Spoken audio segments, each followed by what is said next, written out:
This feast day of the chair of St. Peter dates back to the very early days of the church. The cathedra, the seat that the bishop sits on in our cathedral, there's a special chair where only the bishop sits. And the same in Rome, there's a special chair only for the Pope to sit in. And he is the Bishop of Rome and the Bishop of the whole church.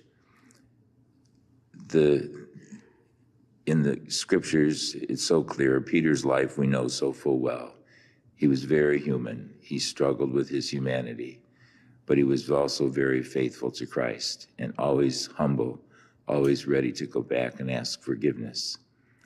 St. Peter, when Jesus rose from the dead, when Mary Magdalene saw the angel in the tomb, and he said, "Go and tell the disciples and Peter."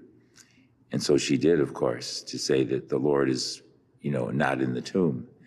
Well, John and Peter were the ones that ran all the way to the tomb when they heard that. And John was younger, so he got there first. But when they arrived, he waited and he let Peter go in first to see the empty tomb. John, recognizing Peter as having authority over him.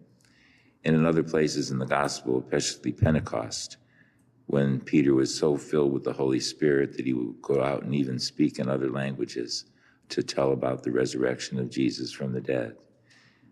He was, and then Jesus, remember it as kind of a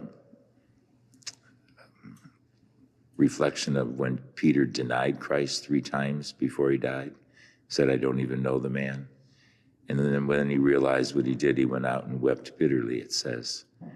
But now Jesus is standing before Peter and he asks him 3 times, just like he denied him 3 times, 3 times, "Do you love me?" And of course, Peter says, "Lord, you know everything. You know I love you. Then feed my sheep, feed my lambs, feed my sheep." And so Peter was then recognized as the leader of all the apostles who would speak for Christ, who would guide the church. And he struggled. There was one point where he was refusing to eat with Gentile converts because he did not want to offend the sensibilities of the Jewish converts to the faith, who still felt that they should follow the old law. And so they were eating meat and unclean food. And Paul comes up to Peter and says, "You're wrong, Peter. You're wrong. This is not what the Lord wants. It's not the gospel. Jesus died for everyone on the cross, Jews and Gentiles alike. And so we cannot fall back to the old law, but we have to live now in the new." And Peter accepted that from St. Paul. So we see his humility, we see his humanness, but we also see the divine work that God did through St. Peter. Ultimately, during the reign of Nero, he was crucified and didn't feel that he deserved to be crucified like Christ was, so he asked them to turn him upside down on the cross. St. Peter gave his life. Remember, there was a part in the gospel where Jesus says to him, "Right now, Peter, you dress yourself every day and you go wherever you want. But the day is going to come when someone else will dress you and take you where you don't want to go." He was predicting his death as a martyr.